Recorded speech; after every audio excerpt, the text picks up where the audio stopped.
Tantor Audio, a division of Recorded Books, presents A Jensen Family Christmas by William W. Johnstone and J. A. Johnstone. Narrated by Danny Campbell. The Sugarloaf Ranch, Colorado, 1902. Nobody thought about Christmas on the hottest day of the year. Denise Nicole Jensen wore a man's butternut shirt with the sleeves rolled up over her tanned, smoothly muscled forearms. After reining her horse to a halt, she lifted her left hand and removed the brown Stetson she wore. Thick, curly blonde hair that had been tucked up inside the hat tumbled free around her shoulders. With her right arm she sleeved beads of sweat from her face and said, "Well, hell." If Sally Jensen had been there, she would have reminded her daughter that ladies didn't curse. But Denny's mother was miles away, at the headquarters of the vast Sugarloaf Ranch. And Denny was disgusted at the sight that met her eyes when she topped the rise, so she believed a little cussin' was justified. She might do even more of it before she was finished here. She suspected the calf had wandered into the mud hole first and had got stuck, and then the mama cow had responded to her baby's bowls for help, had waded out there, and had got bogged down too. The calf was in the most danger of being sucked under, so Denny knew she needed to go after it first. She gathered up her hair with her right hand and stuffed it back under the hat. Then she unhooked the coil of rope from her saddle and started shaking out a loop as she nudged her mount down the slope. Her mother wasn't particularly fond of Denny dressing like a man, riding the range, and working like one of the Sugarloaf's regular cowboys either, but Denny had an argument in her favor that was hard for Sally to dispute. Sally had done much the same thing when she and her husband Smoke, Denny's father, had established the ranch here in Colorado's high country a quarter of a century earlier. Denny rode to the edge of the mud hole, which was about 30 feet across. Both the cow and the calf were still struggling and bawling. Those pathetic cries were what had attracted Denny's attention in the first place. She swung the loop over her head a couple of times and then cast the rope at the calf. Over the years, Denny had spent a lot of time practicing with a lasso, even when she was staying with relatives in Europe. The loop sailed out and settled flawlessly over the calf's head. Denny jerked it closed with a flick of her wrist, then took a dally around the saddle horn and started backing her horse. She couldn't pull too hard because she didn't want to choke the calf. The extra support from the taut rope allowed the calf to get better footing and make some progress toward the edge of the mud hole. Denny continued backing her horse to keep any slack out of the rope. A few minutes later, with a sucking sound, the calf broke free of the mud. The thick brown gunk coated the critter's legs, belly, and chest. Denny dismounted and went over to take the rope off the calf's neck. She rubbed its nose and said, "There you go. Now I'll get your mama out of—" Free again, the calf turned and lunged right back toward the mud hole, obviously intent on reaching its mother. Denny's eyes widened in surprise. She exclaimed, "You little bast!" as she threw herself toward the calf and grabbed it around the neck to try to stop it from getting right back into trouble. The calf was strong and jerked Denny off her feet. She managed to hang on for several seconds before her hands and arms slipped on the mud-slick hide. The calf had pulled her into the mud hole, so when she lost her grip and fell, she landed face first in the smelly stuff. Gagging and gasping, she pushed herself up before the mud filled her nose and mouth, although it covered her face and the front of her body. She wasn't far into the mud hole, so she was able to turn herself around, crawl out, and flop down on the grass next to it. Meanwhile, the calf promptly got bogged down again and started complaining. Denny lay there for several minutes, too disgusted by this turn of events even to move. Then she sat up, pawed mud away from her eyes, and started blistering the air with a blue streak of curses that would have shocked any of her father's ranch hands, but made them proud of her inventiveness. The sound of delighted laughter from the top of the rise behind her made her fall silent. Denny remained seated on the grass, but half-turned so she could look up the slope. The sight of her mud-masked face drew renewed gales of laughter from the 3 men on horseback who sat there looking at her. "What the hell's so funny?" she demanded. Her twin brother, Louis Arthur Jensen, wiped tears from his eyes and grinned as he said, I was just thinking that if all those dukes and counts who tried to romance you over in Europe could see you now, they wouldn't be so quick to try to seduce you. You just shut up, Louis."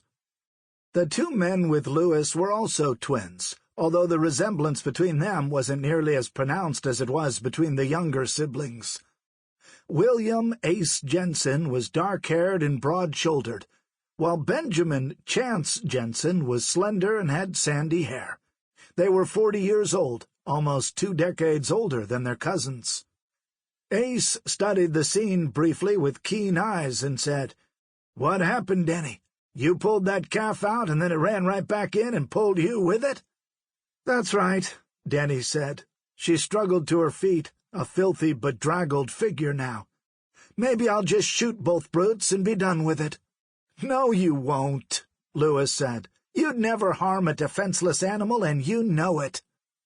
Denny's eyes narrowed as she said, "Maybe I'll just shoot me a laughing hyena instead." Ace heeled his horse into motion. "Come on, Chance," he said. "Let's drag those cows out of there." Chance said, "Do I look like a cowboy to you?" It was true. In his brown suit, white shirt, string tie, and cream-colored Stetson, he wasn't dressed for range work. Chance's natural habitat was saloons, where he excelled as a poker player.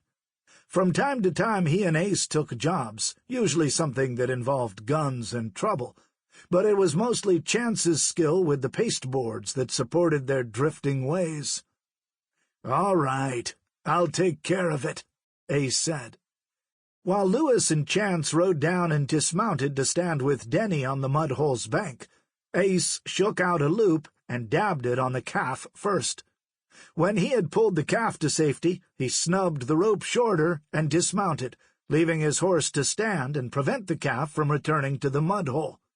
Then he swung up into the saddle of Denny's mount and used her lasso, which was still wrapped around the saddle horn, to catch the mama cow's horns and gradually work her out of the mud-hole. Ace could have been a top hand if he'd wanted to be, so it didn't really take him long to rescue the 2 animals. He turned them loose and sent them trotting off, then started coiling the ropes. "Don't feel bad, Denny," he told his young cousin. "You would have gotten them out. Sooner or later," Louis added, earning himself another glare from his sister. "You know, I believe there's almost as much mud on you as there is in that bog." Chance picked up Denny's Stetson, which had fallen on the grass when the calf jerked her off her feet. "Your hat's all right," he said. "I suppose that's something to be thankful for, anyway." Denny snatched it away from him and hung it on her saddle horn.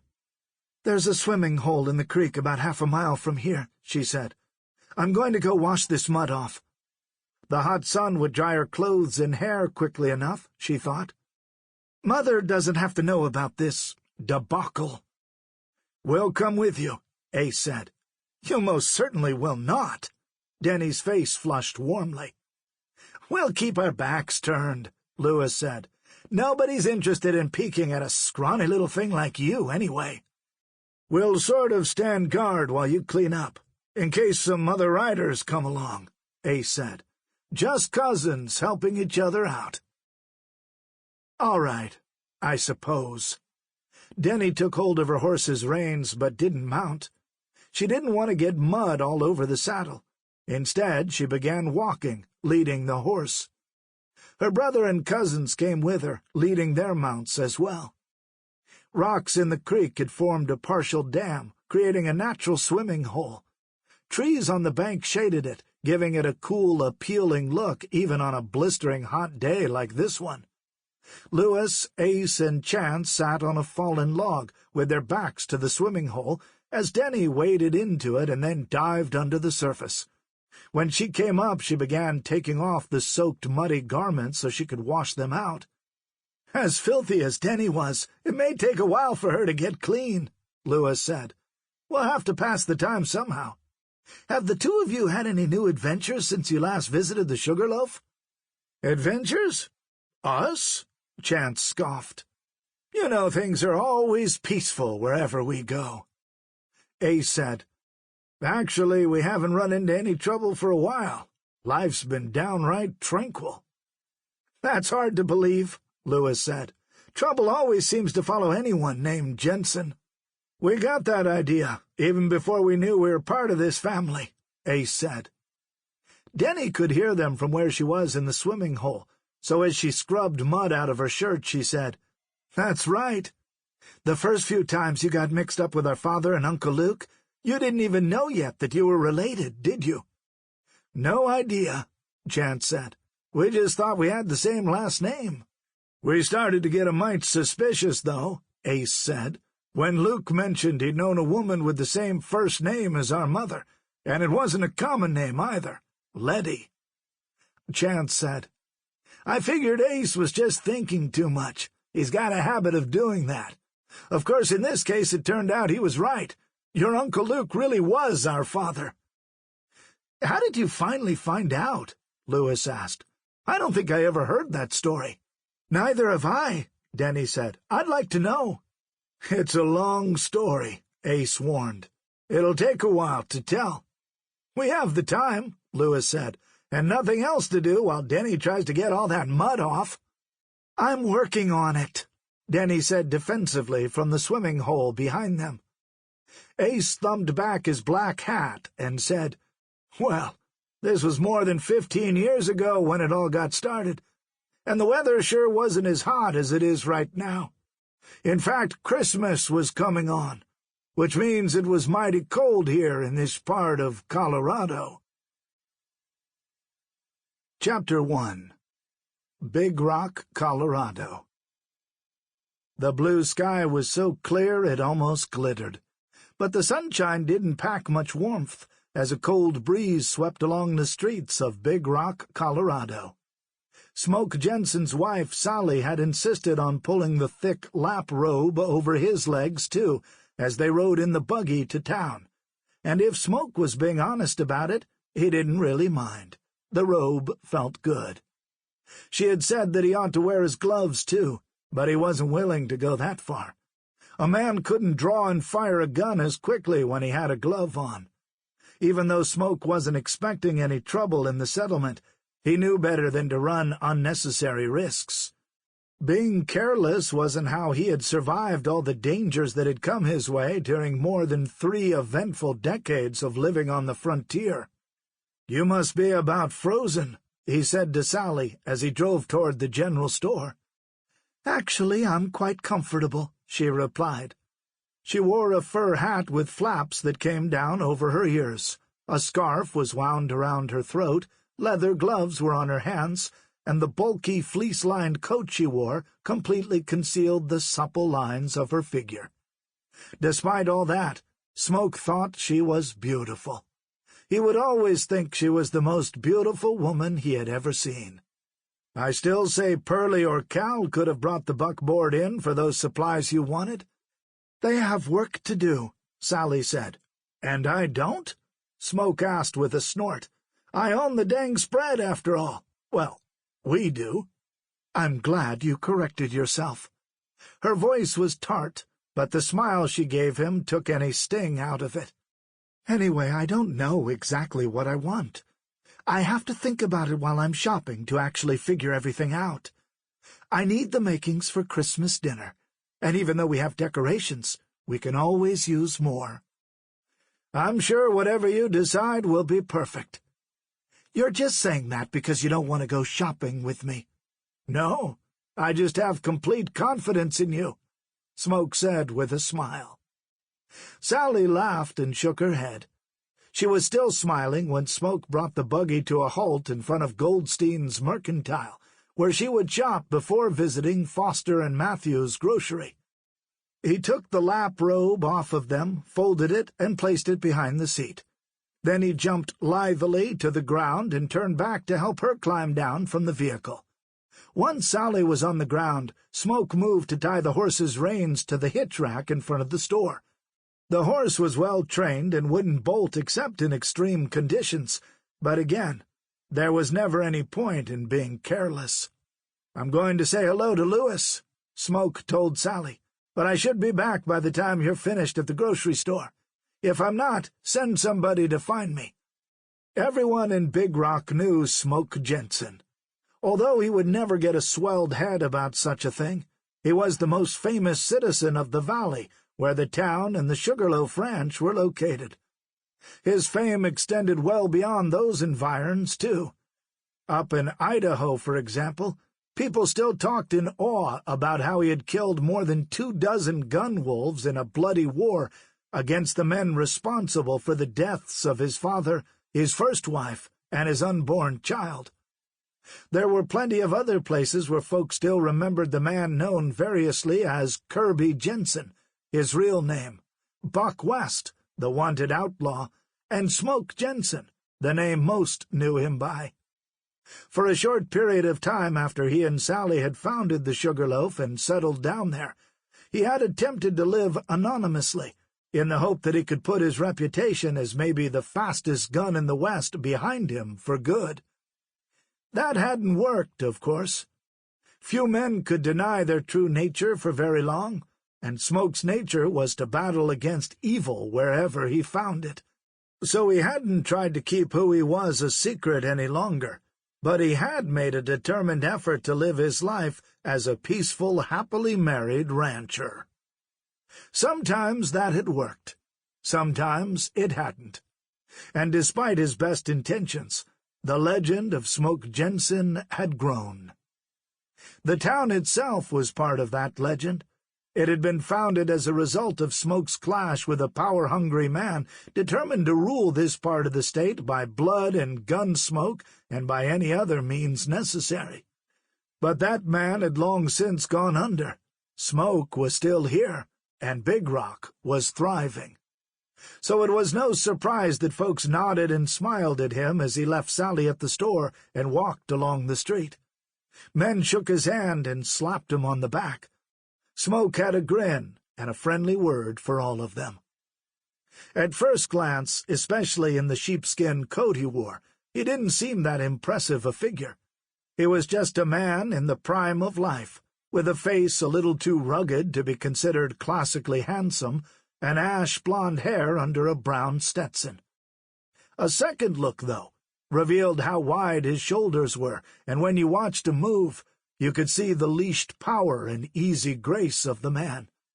He was like one of the big cats that could be found in the high mountains. He never seemed to rush, but he could be blindingly fast and deadly when he needed to be.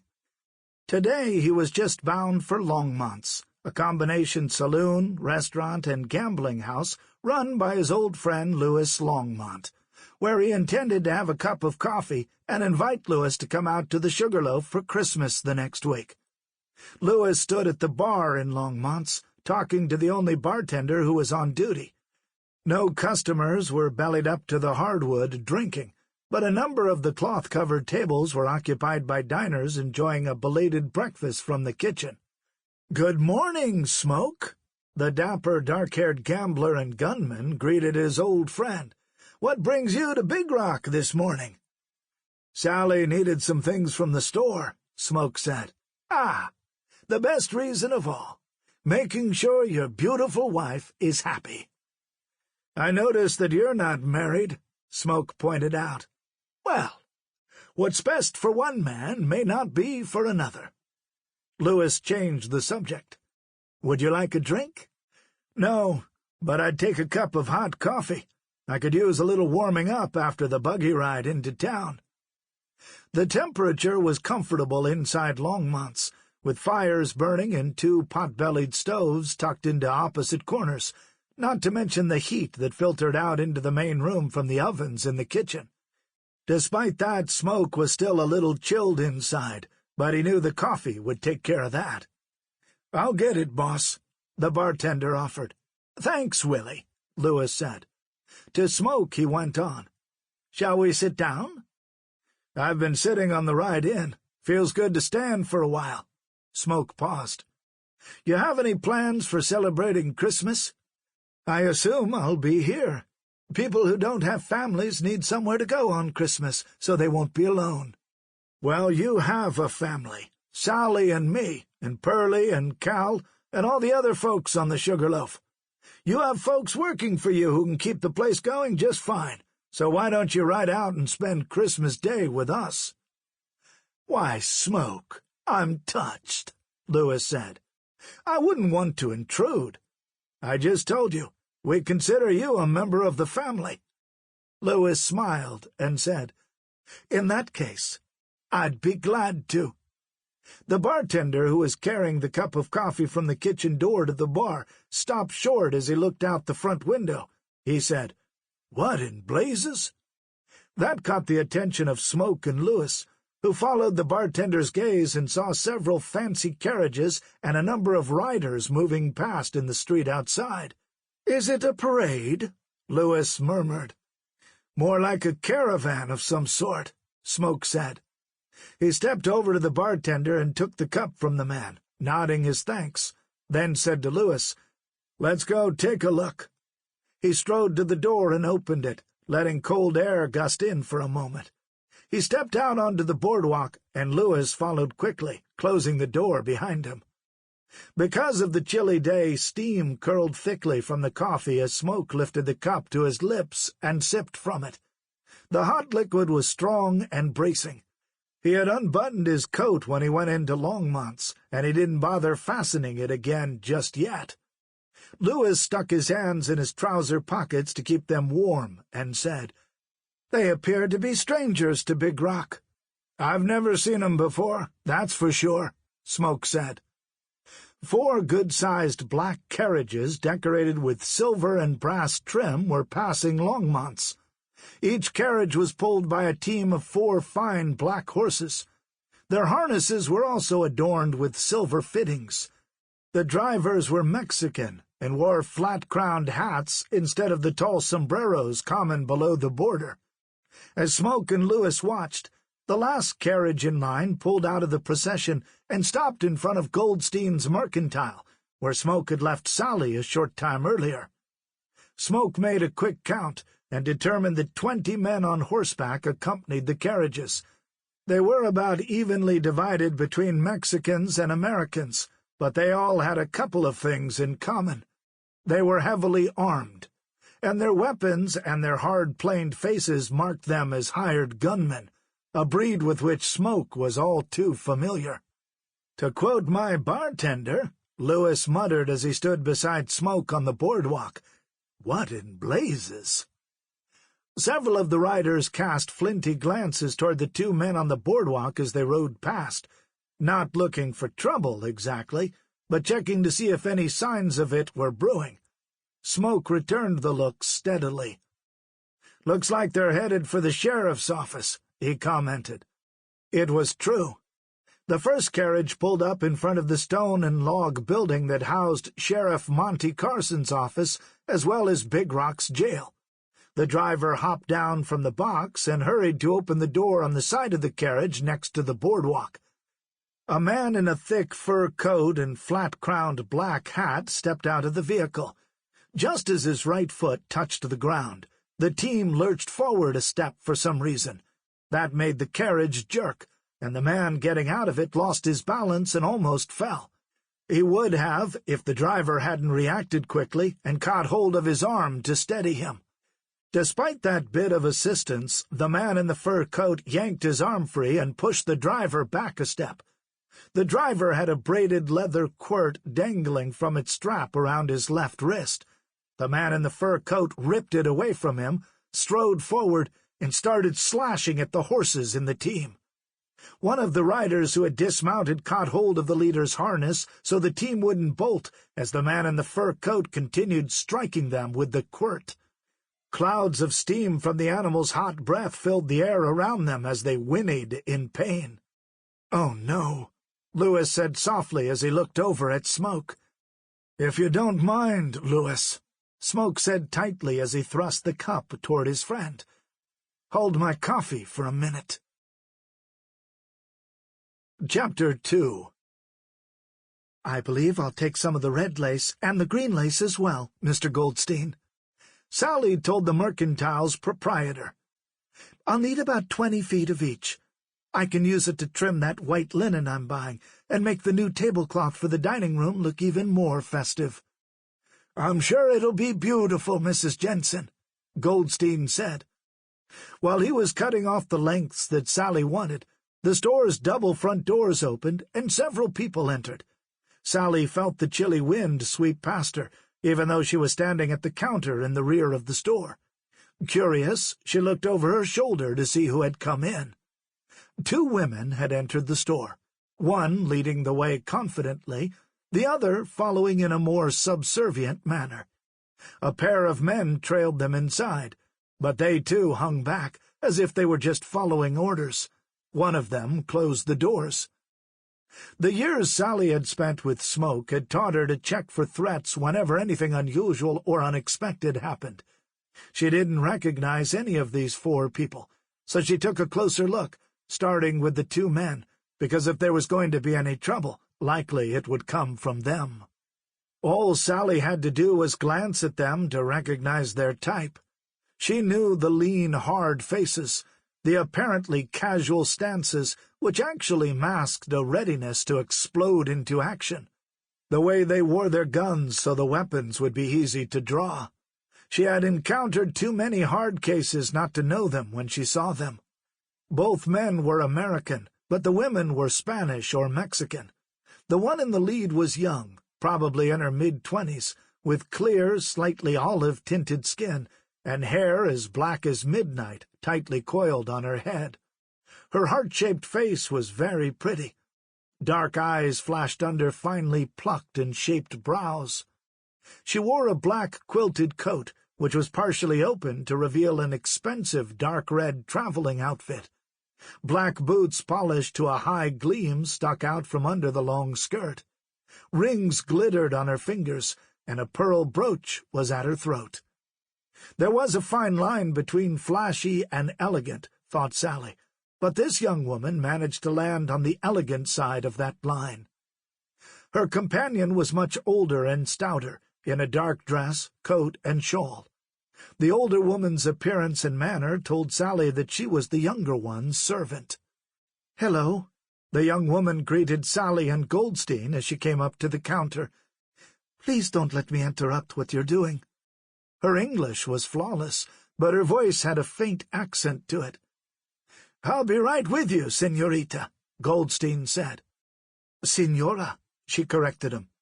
"I am Doña Mariana Angelina Aguilar." Goldstein nodded and said, "Of course." Sally introduced herself to the newcomer, extending a gloved hand and saying, "I'm Sally Jensen. Welcome to Big Rock, Señora Aguilar.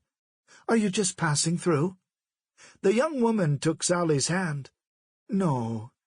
I believe my husband, Don Juan Sebastian Aguilar, plans to remain here in the vicinity. He has a ranch and property nearby." Sally couldn't help but frown at that statement. She said, "He does? I'm afraid I don't recall the name." "His claim is newly established." Sally was more confused than before, but it was none of her business. She shrugged a little, smiled, and said, "Well, I hope you enjoy your new home. This is a wonderful area. The people are very friendly. The weather is nice most of the year." Doña Mariana shuddered. "It's so cold here," she declared. "Sometimes it is cold in Mexico, but not like this." "It is pretty chilly out there today," Sally agreed. Goldstein set the 2 coils of lace Sally wanted on the counter and asked, "Is there anything else I can get for you, Mrs. Jensen?" "Let me think about it," Sally said. "Why don't you go ahead and see what Señora Aguilar needs?" Goldstein nodded his agreement and turned toward Doña Mariana. But before he could say anything else, everyone in the store heard a sudden burst of loud, angry voices from outside, even with the doors closed. The man in the fur coat was still venting his rage on the horses as Smoke approached. One of the riders noticed Smoke's determined stride and nudged his mount over to get in Smoke's way. "Better move along, senor," the rider said. "This does not concern you." Smoke barely glanced up at the man, noting his... Sample complete. Ready to continue?